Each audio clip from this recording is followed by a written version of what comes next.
The Rusty Spur Saloon in Willow Creek, Wyoming, smelled of spilled whiskey, old leather, and broken dreams. Dim yellow bulbs swung from the ceiling like hanged men, casting long shadows across the scarred poker table. It was a Tuesday night in late October, the kind of cold that seeped through cracked windows and settled in your bones. The regulars, ranch hands, truckers, and a few out-of-work miners were already 3 hands deep when Harlan Whitaker pushed open the batwing doors.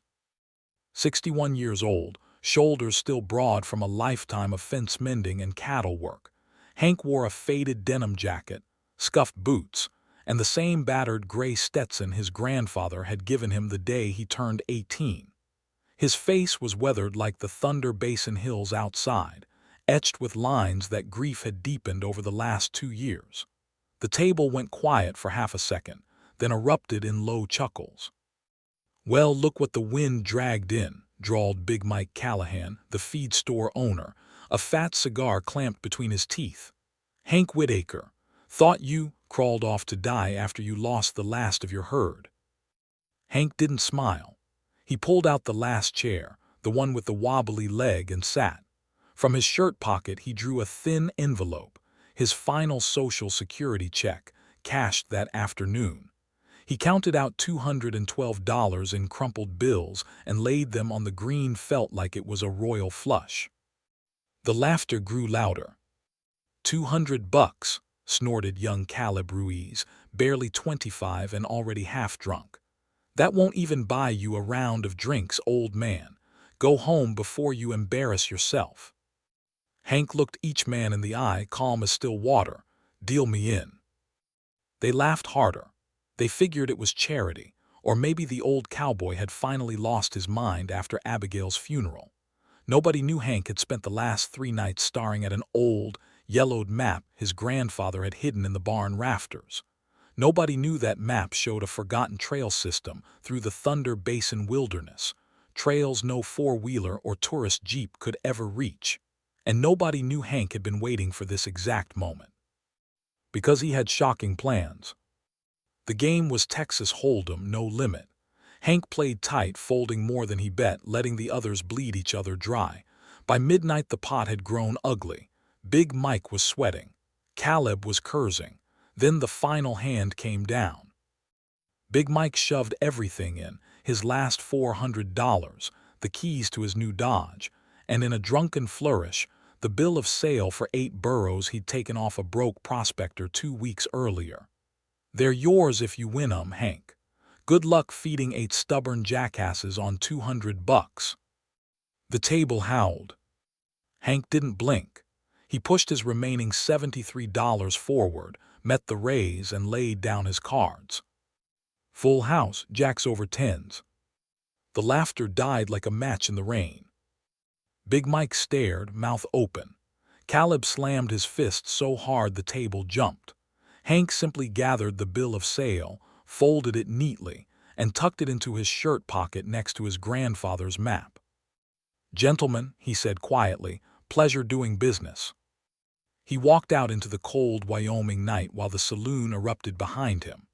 They were still laughing when the doors swung shut, but the laughter had changed, nervous now, uncertain. Because Hank Whitaker, the broke cowboy everyone had written off, had just walked away with 8 living, breathing burros nobody else wanted. And he had shocking plans for every single one of them. Dawn broke cold and clear 3 mornings later. Hank stood on the sagging front porch of the rocking W Ranch house, chipped coffee mug in hand, steam curling into the frost. 40 acres was all that remained of what had once been the finest spread in Thunder Basin.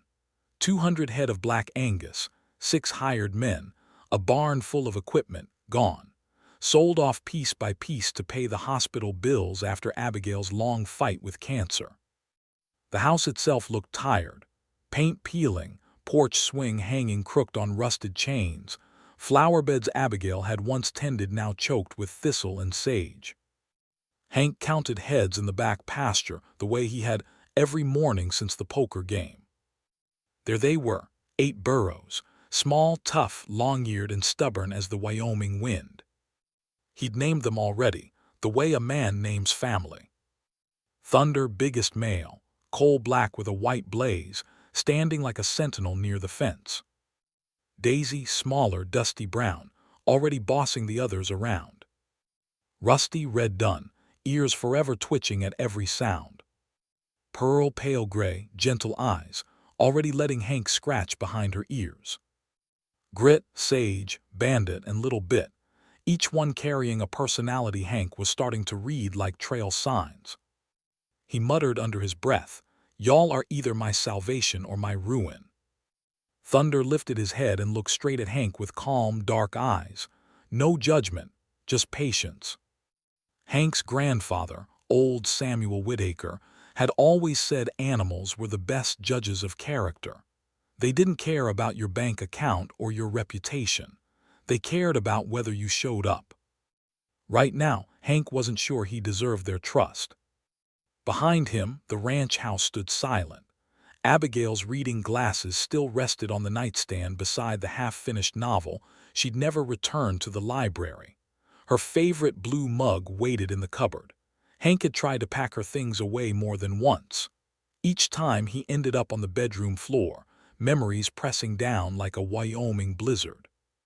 The Burros had come with a battered folder of vet records and 2 sacks of feed left by the previous owner. They were healthy, trail broke, and used to packing. Hank didn't know what he was going to do with them yet, but he knew one thing: he wasn't selling, not to anyone. A blue Ford pickup rattled up the dirt lane, kicking up dust. Emma Ruiz stepped out carrying a foil-covered dish. 60 years old, silver-streaked black hair in a neat braid, she had been bringing food and quiet company since Abigail's funeral. Emma's husband had died the year before. The 2 widows and 1 widower had formed an unlikely bond over shared grief and strong coffee. "Morning, Hank," she called, voice warm as fresh tortillas. "Heard you won yourself a string of burros. Figured you might need something besides jerky for breakfast." Hank managed a half-smile. "They're not exactly pets, Emma." She walked straight to the fence. Thunder ambled over and allowed her to scratch his forehead. "This one's got manners," she said. "What's his name?" "Thunder." Emma's dark eyes sparkled. "Fitting. My abuelo used to run pack strings through these hills before the roads came. Burros carried everything, ore, supplies, even mail to the old silver claims up in Dead Man's Canyon. Trails still there if you know where to look." Hank frowned. "What are you getting at?" She shrugged, still petting Thunder. "Maybe these fellows are here for a reason. Maybe they're reminding you there's more than one way to ride these mountains." Before Hank could answer, another truck rolled in, a shiny black Silverado with custom rims. Brock Langley stepped out, pressed jeans, white Stetson that had never seen real work, and a smile sharp enough to cut fence wire. 48 years old, Brock owned half the new subdivisions popping up along the county line. He leaned on the fence like he already owned the place. "Heard you picked up some livestock in a card game, Hank. Cute story. But these animals cost money. Feed, vet, winter hay. Not exactly a retirement plan for a man in your position."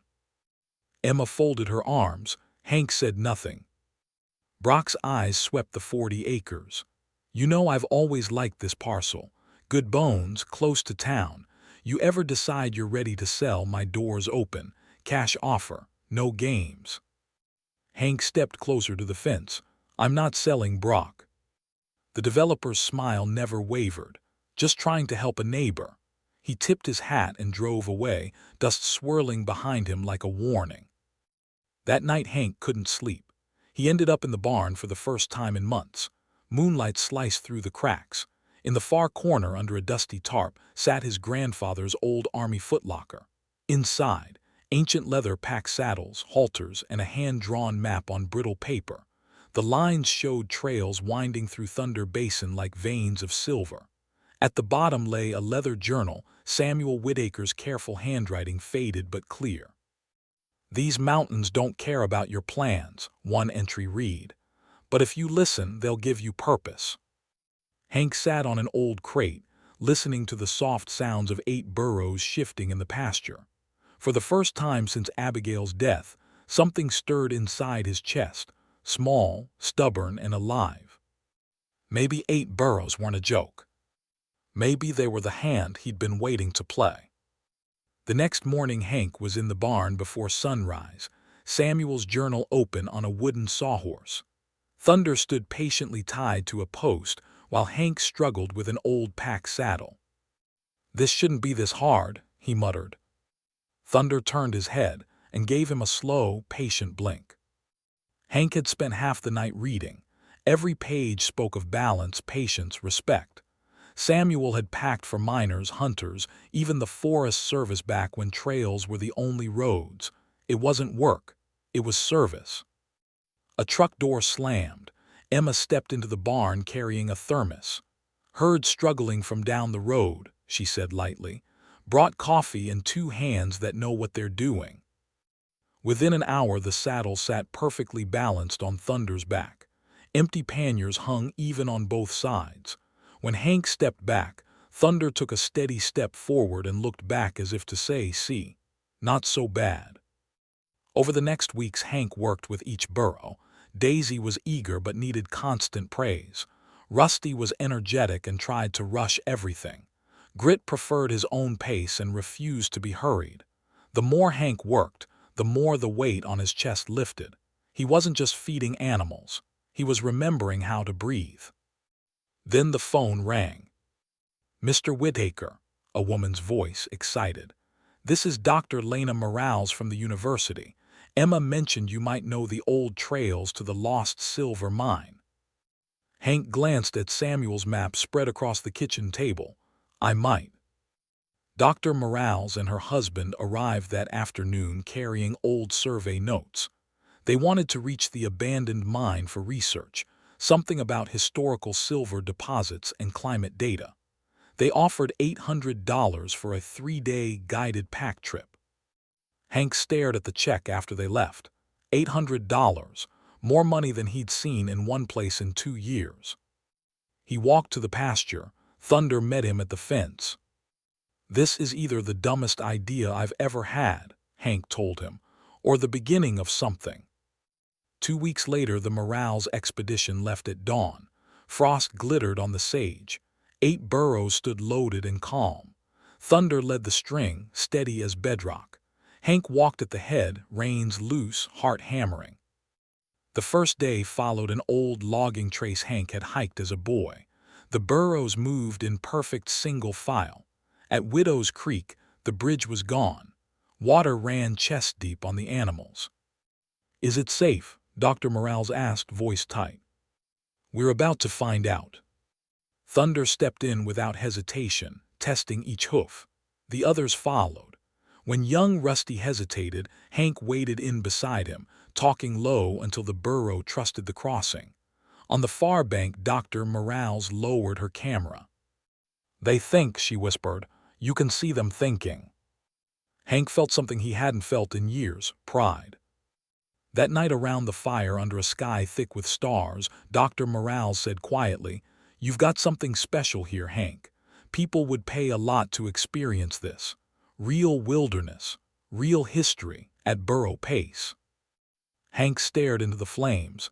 He was starting to believe her. The success of the Morales trip spread faster than a grass fire. Within a month Hank's phone rang daily. Families wanted birthday rides. Photographers wanted sunrise expeditions. History buffs wanted to retrace the old silver trails. Hank filled a small notebook with bookings and stood in the barn one morning shaking his head. "You started this," he told Thunder. The big burro flicked an ear as if to say, "You're welcome."